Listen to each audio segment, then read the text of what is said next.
उसे तैयार की है। फर्स्ट रिपोर्ट इसे कहा जा सकता है। लश्कर, आईएसआई, पाक सेना की साजिश के सबूत मिले हैं। इस एनआईए की जांच में एनआईए ने करीब 150 लोगों के बयान दर्ज किए हैं। प्रारंभिक जांच रिपोर्ट में पीओके का जिक्र किया गया है। पीओके में अपने हैंडलर के संपर्क में थे ये तमाम के आतंकी।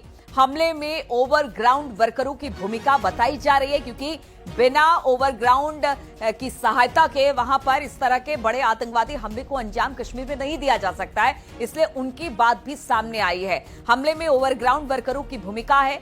रिपोर्ट जल्द गृह मंत्रालय को सौंप दी जाएगी। तो एनआईए की जांच इस वक्त चल रही है। डीजी खुद इस वक्त वहां पर मौजूद है। कल भी हमने देखा कि उस जगह पर बैसरन घाटी में भी गए थे, वहां पर देखा था, और अब इसके बाद ये रिपोर्ट सौंपी जाएगी कुछ दिन के बाद गृह मंत्रालय को भी। और पहलगाम में हुए आतंकी हमले पर केंद्रीय गृह मंत्री अमित शाह ने बड़ा बयान दे दिया। उन्होंने कहा कि 27 मासूमों की हत्या का बदला जरूर लेंगे। अमित शाह ने कहा कि हमले के गुनाहगार आतंकी नहीं बचेंगे, आतंकियों को चुन चुन कर मारेंगे। एक एक इंच जमीन से आतंकवाद का सफाया होगा।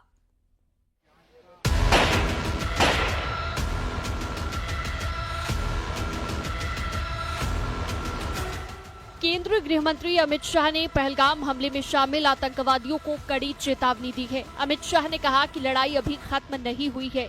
आतंकियों को ये नहीं सोचना चाहिए कि हमारे 27 लोगों को मारने के बाद उन्होंने युद्ध जीत लिया है। ये नरेंद्र मोदी की सरकार है, किसी को बख्शा नहीं जाएगा।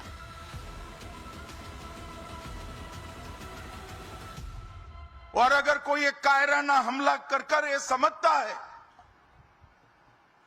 कि हमारी बड़ी जीत है, तो एक बात मन से समझ लीजिए, ये नरेंद्र मोदी सरकार है, किसी को बख्शा नहीं जाएगा, किसी को बख्शा नहीं। अमित शाह ने कहा कि दुनिया के सभी देश एकजुट होकर भारत के लोगों के साथ इस आतंकवाद के खिलाफ लड़ाई में खड़े हैं।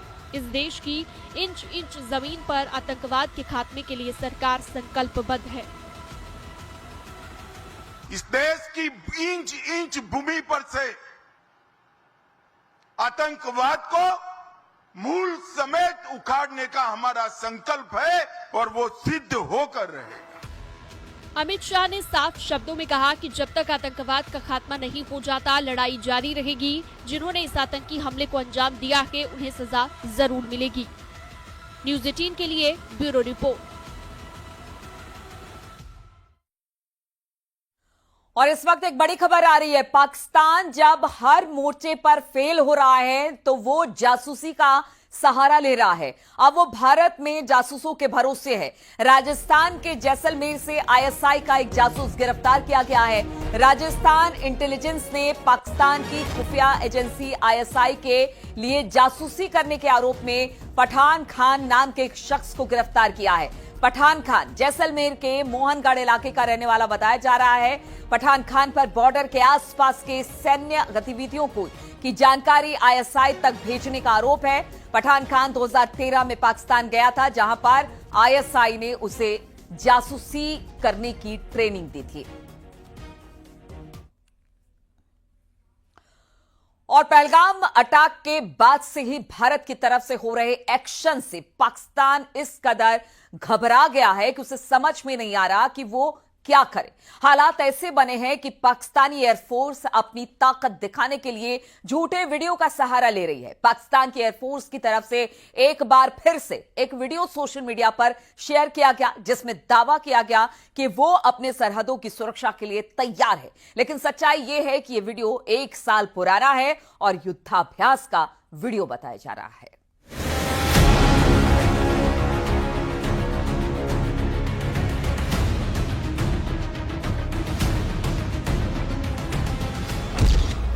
पाकिस्तान का झूठ फिर हुआ बेनकाब। पाकिस्तानी एयरफोर्स ने दिखाई झूठी ताकत। गीदड़ भभकी के सहारे पाकिस्तानी सेना। पहलगाम अटैक के बाद से भारतीय एक्शन से पाकिस्तान किस कदर थर-थर कांप रहा है, वो युद्धाभ्यास के इस वीडियो से साफ दिख रहा है। इस वीडियो के जरिए पाकिस्तान की पोल एक बार फिर से खुल गई है। उसकी एयरफोर्स एक बार फिर से बेनकाब हो गई है। पाकिस्तानी डीजीपीआर की तरफ से जारी इस वीडियो के जरिए दावा किया गया कि पाकिस्तान की एयरफोर्स यानी PAF अपनी देश की सीमाओं की रक्षा के लिए किस तरह से तैयार है। लेकिन जब इस वीडियो की पड़ताल की गई, गहराई से जांच की गई तो सच्चाई कुछ और ही सामने आई।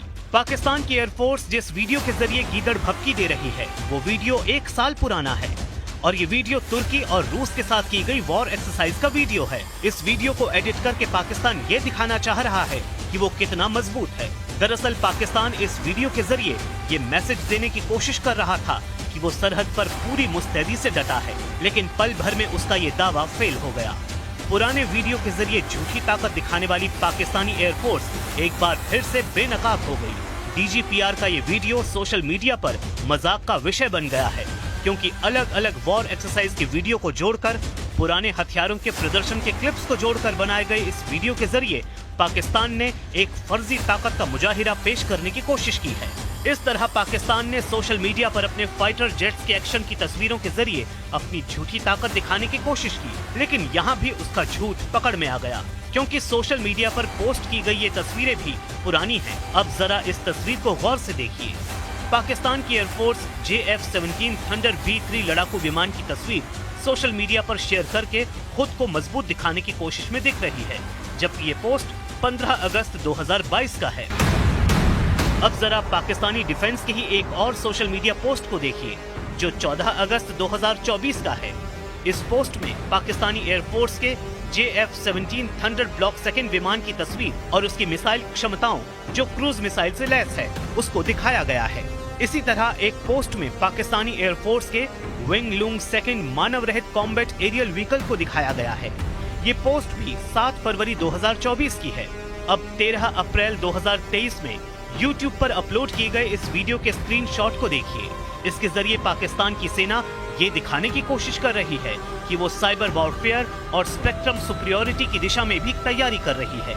अब इसी से अंदाजा लगाया जा सकता है कि पाकिस्तान की फोर्स अपने पुराने वीडियो और सोशल मीडिया पोस्ट को इस समय इस तरह से सामने ला रही है जैसे ये पहलगाम हमले के बाद की उसकी एक्सरसाइज हो। यानी पाकिस्तान ने अपनी खोखली तैयारी को एक तरह से छिपाने की कोशिश की है, लेकिन सच सामने आ गया है। पाकिस्तान के इस झूठे प्रोपेगेंडा की पोल पूरी दुनिया के सामने खुल गई है। इस तरह पाकिस्तानी आर्मी की कमजोरी का एक और वीडियो देखिए। तोप और टैंकों से धमाके का ये वीडियो कोई बच्चा भी देखेगा तो पहचान जाएगा कि ये पुराना वीडियो है, लेकिन पाकिस्तान की अनपढ़ सेना इस वीडियो को 30 अप्रैल 2025 का वीडियो बताकर अपनी झूठी ताकत दिखाने की कोशिश कर रही है।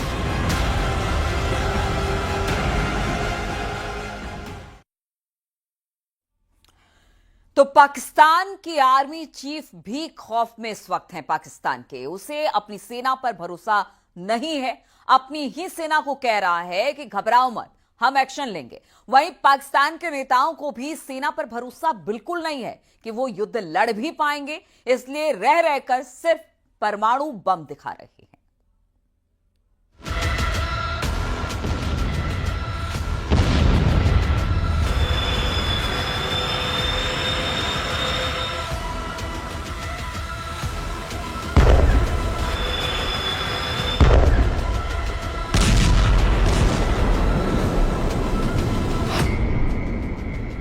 पाताल से बाहर आया आसिम मुनीर।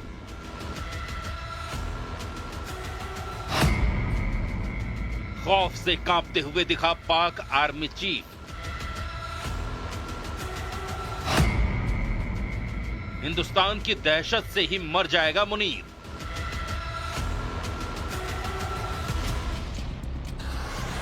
एक्शन पर एक्शन लिया जा रहा है। हिंदुस्तान लगातार पाकिस्तान को घेर रहा है। रणनीतिक और कूटनीतिक दोनों मोर्चे पर दिल्ली से कश्मीर और दुनिया भर में चल रही कार्रवाई से पाकिस्तान इस कदर घिर गया है कि अब आतंकिस्तान पर किसी भी तरह की मिलिट्री एक्शन की आशंका से पाकिस्तान की फिजा में दहशत फैल गई है। और ये दहशत उस फौज में सबसे ज्यादा है जिसका जनरल खुद पहलगाम हमले के बाद से पाताल में घुसा हुआ था।